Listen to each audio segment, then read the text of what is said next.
Hey guys, Professor Bill, Comic Book University, and I'm going to explain Moon Knight in about a minute.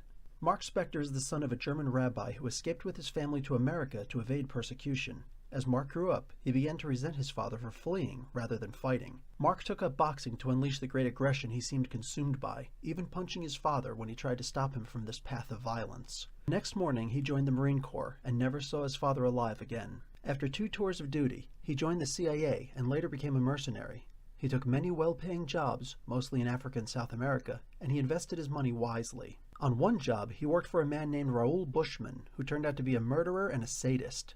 Bushman murdered an entire tribe of people and an archaeologist in the Northern Sudan, and Spector had seen enough. He rescued the archaeologist's daughter, Marlene, and challenged Bushman. Spector was beaten badly and left for dead. However, he was able to make his way north to find a temple of the forgotten god Khonshu, who was the god of the moon, the night traveler, and vengeance. Khonshu promised to save his life if Spector became his avatar on Earth.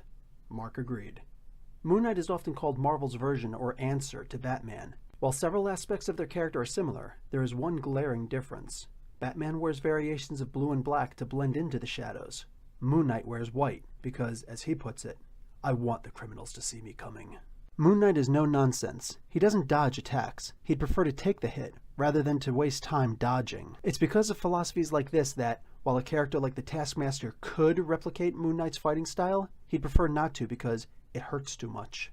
Moon Knight suffers from multiple personalities. Just as the waxing and waning of the moon, Spector changes personalities often. His powers have changed fairly often too, just as his personalities, because Khonshu has many aspects, but several abilities have remained constant. Marc is highly resistant to pain, and he is strong beyond most human limits. His fluctuating mental state makes him immune to telepathy, and he has an unnatural ability to strike fear in others. Does he actually have superpowers? No one really knows, but it's been suggested that Moon Knight suffers from a madness so powerful that it can only be described as magic.